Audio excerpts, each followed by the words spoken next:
Hey l'équipe, ravi de vous retrouver aujourd'hui pour cette nouvelle vidéo, et aujourd'hui au lieu de vous proposer une chasse aux œufs, on va tout simplement, je vais vous proposer une chasse de Merithidoponera metallica sur des drosophiles. Alors c'est un peu différent, c'est moins ragoûtant, mais j'espère que ça vous plaira tout de même. Alors il y aura de l'action, ça ne sera pas spécialement la meilleure qualité possible que j'ai pu sortir, mais j'espère que ça vous plaira. C'est parti.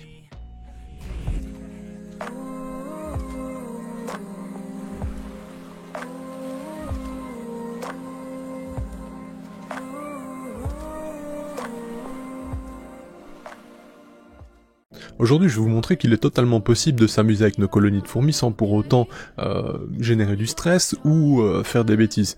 Ben oui, aujourd'hui, ce que je vais vous proposer, c'est d'observer Merithidoponera metallica se bagarrer un peu avec justement des drosophiles. Alors, ce n'est pas vraiment une bagarre parce qu'on aura un insecte qui va fuir pour sa survie et un insecte qui va justement chasser pour nourrir sa colonie.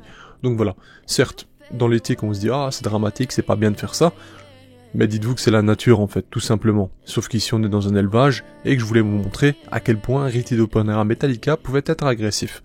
Alors, il faut savoir, et pour rappel, que Merithidoponera metallica est une fourmi qui possède du venin, qui a la capacité de vous piquer. Alors certes sur vous, si vous n'êtes pas allergique à justement aux piqûres d'insectes, etc., ben, vous ne risquez pas grand chose en soi, mais si vous l'êtes, faites attention.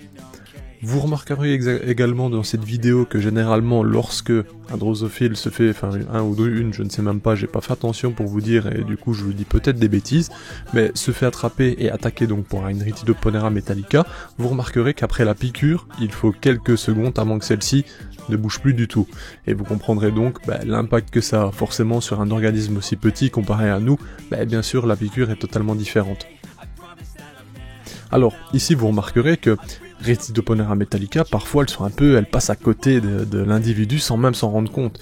Ben oui, en fait elles essaient de se repérer un maximum avec leurs antennes, elles perçoivent par moments des sortes d'ombres, etc. mais elles n'ont pas une vue si détaillée que ça, comparé, elles ne voient pas comme nous tout simplement. Alors, certes vous le savez pour pas mal d'entre vous, mais chez certaines espèces de fourmis, elles ont la capacité de voir vraiment extrêmement bien comparé à d'autres. Merithidoponera metallica n'est pas une espèce qui perçoit vraiment bien les détails, loin de là, elle n'a pas une vue de dingue, mais comme vous le voyez, avec ses antennes et tous ces éléments autour d'elle, elle permet de se repérer tout de même, et lorsqu'elle en a l'opportunité, de saisir ses proies.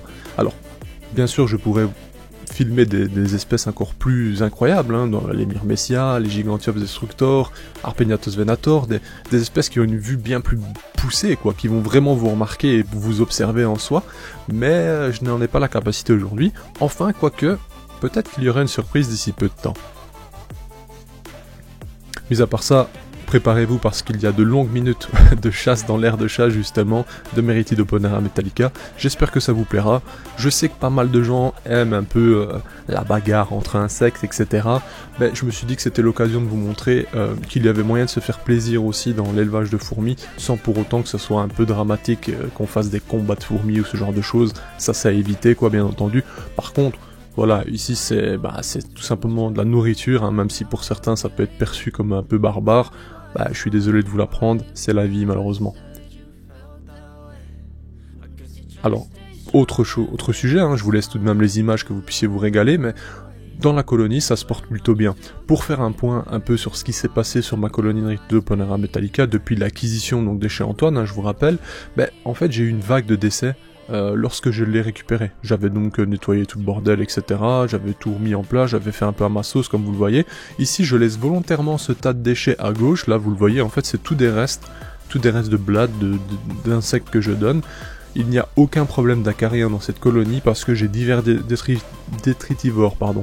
On a des colamboles, on a des psoques, il y a plusieurs insectes à l'intérieur, plus Merithido, bref. Dans tous les cas, tous ces déchets sont consommés directement, et je me dis que les avoir là ne me dérange pas, sachant qu'ils font leur vie dans ce coin, donc franchement aucun problème. Bref, j'en reviens à mes moutons. J'avais perdu environ, franchement sur 2-3 semaines, j'ai perdu 40-50 ouvrières environ, mais c'était pas d'une fois en fait, ça se passait petit à petit, genre un jour ou deux j'en avais 2-3, puis ainsi de suite. Bon bref, je me suis un peu inquiété parce que je me dis bon, j'ai acheté une colonie qui est peut-être mourante, et ça me fait chier, mais au final, rassurez-vous, tout va bien en fait. C'est juste que c'était certainement un cycle des ouvrières qui date peut-être de 2 ans, et qui venait tout simplement à disparaître, ou peut-être qu'il y a eu quelque chose, j'en sais rien du tout, mais au final, tout va bien. vous l'avez vu dans les images précédentes et tout au long de mes vidéos justement à leur sujet, la colonie prospère. J'ai eu du couvain de malade récemment. Maintenant, vous allez le voir un peu plus tard dans la vidéo, on a énormément de cocons, plus ou moins une centaine, donc il y a des ouvrières qui vont arriver. Enfin bref, il y a déjà des générations qui sont revenues au monde. J'ai dans toutes ces générations à peine 5-10 mâles, donc ça je me dis que cette année elles vont peut-être, elles n'ont pas produit énormément de sexués pour justement les semages en soi, etc. Donc bon, peut-être que ça arrivera plus tard, je ne sais pas, franchement aucune idée, on verra, hein. Dans tous les cas on va suivre un peu ce qui se passe. Ce que je peux vous dire en tout cas, et je peux déjà vous rassurer, c'est que la colonie se porte bien, qu'elle produit de nouveau énormément de couvains, que j'ai sans doute une reine ou plusieurs, j'en sais rien, parce que comme je vous l'avais dit, hein, la reproduction intranidale est totalement possible chez cette espèce, sauf que en élevage, qui a vraiment une expérience derrière pour dire voilà j'ai réussi ou pas, qui a déjà perçu vraiment une ouvrière qui a été fécondée par exemple, ou tout simplement une autre reine, ou enfin voilà. Tout ça pour vous dire que c'est ultra complexe, même pour moi là actuellement, de déterminer quelle est ma reine réellement, sachant qu'il y a peut-être 50 princesses qui sont dans cette colonie, qui ont donc arraché leurs ailes, qui ont peut-être pris un rôle d'ouvrière, ou qu'il y en a peut-être une ou deux qui sont fécondées, ou tout simplement des ouvrières régatoïdes qui sont... Enfin bref, ça peut aller tellement loin, c'est tout un bordel. Je ne vais pas vous répéter toutes les informations que j'avais déjà données à leur sujet, mais vous l'avez compris, dans cette colonie, ça se trouve, c'est une ouvrière qui mène la danse actuellement. Enfin bref, c'est complètement dingue. D'ailleurs, pour information, si vous avez raté les précédentes vidéos, il y a des vidéos où je filme des ouvrières en train de pondre. C'est-à-dire que c'est réellement des ouvrières et non pas des reines. On le constate notamment aux cicatrices de leurs ailes, hein, que ce ne sont pas des princesses ou des reines. Donc c'est assez dingue. Comme vous le voyez depuis tout à l'heure, sinon, ça chasse plutôt bien, Rhytidoponera metallica. Alors, bien entendu, comme je le disais, hein, les drosophiles qui montent sur les parois, sur les objets, etc., eux ont une vue bien meilleure que Rhytido, donc ils peuvent se dégager, ils peuvent échapper un peu, mais lorsque une ouvrière ou une princesse accélère, c'est vrai qu'elles ont tendance à être vraiment très agressives et les saisir, et une fois qu'une drosophile est attrapée, c'est terminé très clairement, à moins qu'un coup de chance elle la relâche, généralement c'est foutu. Alors, ce que je vais faire pour les prochaines fois où je ferai ce genre d'expérience, ou ce genre de capture vidéo sur des moments de chasse, je prendrai tout simplement un point fixe qui filmera donc l'aire de chasse complète, et je filmerai manuellement comme je le fais actuellement. Comme ça en fait on aura un peu de recul, et ça vous permettra de voir d'où commencent les actions, et d'où commence surtout le moment où elle sent, je vais dire, sa proie. C'est vrai qu'il y a des moments où j'arrive sur le moment, j'ai dit beaucoup de fois moment là, où j'arrive justement sur l'instant où hop elle part seulement, vous voyez comme ici. Mais vous n'avez pas vu tout le travail en amont où elle l'a repéré, où elle la suit, elle la traque, vous voyez. Enfin bref, je vous avoue que c'est assez complexe à filmer ce genre de mouvement parce que ça bouge extrêmement vite. Et que moi je dois m'adapter tout simplement parce que je ne filme pas avec un trépied, donc forcément c'est un peu plus délicat. Mais je pense que ça devrait tout de même vous régaler. Mis à part ça, mon setup fonctionne, mais logiquement si tout va bien, dans un mois maximum, vous devriez voir apparaître un nouveau setup pour les Rhytidoponera metallica. On va essayer de leur proposer quelque chose de bien plus esthétique, hein, bien plus sympa. Techniquement ça devrait être changé et vous allez kiffer, j'en suis presque certain. Parce que ici c'est vrai que certes le setup fonctionne, mais ce n'est qu'une boîte qui a peu de sécurité déjà, parce que vous le voyez c'est tenu par des élastiques qui avec le temps s'usent, cuisent un peu à la lumière, etc. Vous voyez l'idée, donc c'est pas top. Certes, les tubes en bambou qu'il y a dedans, ça franchement, ça fonctionne super bien pour beaucoup d'espèces. Alors, je connais les blabla qu'il y a autour de ça. Franchement, voilà, testez vous-même et faites-vous un avis constructif plutôt que ce soit voilà, des gens qui essayent de nuire dans leur propre but. Vous comprenez un peu l'idée. Moi, personnellement, j'ai aucun souci avec. Et d'ailleurs, vous voyez les espèces que je mets dedans. Franchement, je mettrai pas des espèces qui valent une blinde dans des tubes qui ne fonctionnent pas, si vous voyez ce que je veux dire. Bon. Mis à part ça, vous voyez également la puissance, regardez les petits cailloux qu'elle soulève, franchement, ça après c'est...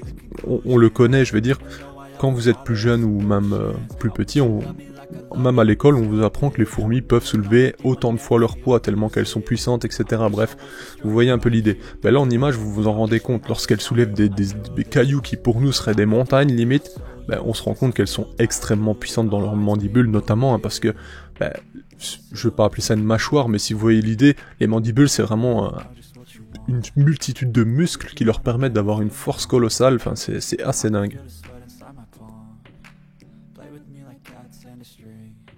Alors j'ai mis également, vous voyez, un ver Morio découpé, fraîchement tué. Bon, ça c'était pas ragoûtant non plus, je le sais, pour certains ça sera pas plaisant de regarder ça, mais c'est tout simplement pour l'alimentation des ouvrières. Alors c'est pour ça que je l'ai volontairement pas découpé plus, parce que comme ça elle ne l'embarque pas dans le tube. Ce sera vraiment que les ouvrières qui viendront se nourrir dans l'aire de chasse avec celui-ci, et il y a des parties plus petites qui serviront à nourrir justement le couvain. Et justement, parlant de couvain, allons voir un peu ce qui s'y passe. Parce que depuis tout à l'heure, vous voyez ces drosophiles se faire chasser, mais il y a un but à tout ça. En fait, ce qui se passe, c'est que, bon, les ouvrières peuvent s'en nourrir également, mais l'intérêt de la colonie de chasser des petites proies de ce style, et notamment des drosophiles, c'est de les placer ensuite sur le couvain, comme ici on le voit, et ces larves, qui constituent donc le couvain, vont se déplacer elles-mêmes et se nourrir directement sur les proies. Alors, dans le cas présent, vous allez vous rendre compte qu'il y a une ouvrière qui, je sais pas, soit elle consomme ou lave le drosophile, mais je ne saurais vous dire qu'est-ce qu'elle fait exactement, mais vous voyez cependant les larves à côté qui essayent tout simplement de se rapprocher au maximum, et une fois fixées dessus, vont directement consommer et absorber bien entendu le sang et tout autre nutriment ou autre qui est à l'intérieur de cet insecte mort. Alors c'est assez flagrant, vous voyez les larves qui sont rouges, enfin justement c'est qu'elles ont eu c'est qu'elles ont consommé justement une partie des drosophiles, donc ça c'est assez significatif, on peut se rendre compte assez rapidement de qui a mangé et qui n'a pas encore mangé, bref. Et au final, c'est à ça que servent aussi ces petites proies dans des colonies comme les Rhytidos ou dans d'autres espèces, Odontomachus, etc. C'est de nourrir le couvain assez facilement avec des proies adaptées. Bien entendu, si vous prenez le temps de leur donner des blattes de petite taille, genre des juvéniles, ou vous coupez des morceaux, elles vont s'en occuper aussi et les ramener sur le couvain également, hein. Ça pose pas de problème. Mais si vous voulez vous amuser, bien entendu, vous avez cette possibilité, soit les toutes petites blattes juvéniles, ou soit des drosophiles, ou ce genre de proie, bien entendu, c'est adapté. Et il faut savoir que, oui, les fourmis chassent également, pas toutes les fourmis, bien entendu, hein. Il y a des espèces qui ne chasseront jamais, qui vont plutôt se défendre dans des cas de présence d'insectes autres, mais il y a bien des espèces qui sont un peu plus primitives, entre guillemets, hein, parce qu'il y a des espèces... Enfin bref, on va pas s'étaler là-dessus, mais des espèces un peu plus primitives qui ont cet instinct de chasse très clairement, hein, qui vont aller se nourrir, notamment je pense à Odontomachus. Certaines Odontomachus sont vraiment réputées dans le délire de chasser d'autres fourmis, c'est-à-dire que leur nourriture principale, à 70%, c'est d'autres fourmis, enfin vous voyez un peu l'idée. Donc voilà. Bon, ici, Rhytidoponera, je vous l'avais déjà expliqué, hein, c'est vraiment omnivore, ça consomme toutes sortes, du liquide, des proies, des insectes morts, des animaux morts, des graines, bref. Ça, c'est ici, franchement, aucune difficulté pour Rhytidoponera metallica dans le nourrissage. Je vous ai d'ailleurs montré comment elle transportait les liquides dans la dernière vidéo. Elles récoltent en fait le liquide comme si elles absorbaient en fait celui-ci, mais font une sorte de bulle entre leurs mandibules et ensuite viennent nourrir la colonie avec celui-ci, et nourrissent le couvain également de cette façon. C'est complètement dingue. En fait, c'est une espèce vraiment fascinante. Alors certes, elle est petite, mais elle a quand même vraiment beaucoup de qualités. On voit déjà la coloration qui est incroyable, elles ont cet aspect de chasse, elles ont cet aspect de toujours être actif. Enfin, franchement, je trouve que c'est vraiment une espèce qui vaut le détour, quoi. Alors, à la fondation, moi je n'ai pas eu cette chance parce que j'ai acheté du coup une colonie qui est déjà établie. Maintenant, j'espère, comme je vous l'ai dit, hein, les reproduire tôt ou tard. C'est totalement possible, je connais 2 personnes qui possèdent des colonies donc établies avec des sexués. Le seul problème c'est qu'il faut qu'on arrive à s'arranger pour qu'il y ait un envoi chez l'un ou l'autre, et je vous avoue que des fois c'est un peu compliqué, je sais pas, j'ai l'impression que les gens sont réticents, ou je sais pas, bref je comprends pas trop, mais bon, tôt ou tard ça arrivera, on croise les doigts, pour avoir justement des sexués à nouveau et retenter l'expérience. En sachant que si vous découvrez la chaîne et que vous ne connaissez pas un peu l'histoire au préalable sur celle-ci, j'avais déjà tenté la reproduction, et la personne qui m'avait envoyé des sexués, chez lequel on a envoyé également des sexués, a réussi la reproduction à la maison. C'est-à-dire que lui a utilisé une autre méthode, mais il a maintenant 2 colonies de Rhytidoponera metallica qui se développent très bien, donc sa colonie principale qui est très très populeuse, plus maintenant une nouvelle fondation qui a déjà une 50aine d'ouvrières. Donc c'est totalement possible à faire, donc ça c'est juste incroyable, c'est-à-dire que on pourrait, avec un petit espoir, tôt ou tard, fournir des gens, je vais dire, avec cette espèce sans pour autant se servir en nature, tout simplement. Enfin voilà, c'était une longue vidéo, j'ai beaucoup parlé, j'espère que ça vous a plu tout de même. Je sais que vous m'avez réclamé dernièrement des plus longues vidéos justement, ici je me suis donné les moyens de vous le faire, j'espère que ça vous plaira en tout cas, n'hésitez pas à commenter, liker, partager, bref tout ce que vous pouvez pour faire évoluer la chaîne bien entendu. Moi ça me fait plaisir également de lire vos commentaires, je vous répondrai à tous quoi qu'il arrive. Des fois ça prend un peu de temps comme le concours notamment parce que y a énormément de commentaires. Sur ce, je vous dis à bientôt pour de nouvelles vidéos. Et il pourrait y avoir quelques petites surprises bientôt, des nouveautés justement. Sur ce, à bientôt. Bye.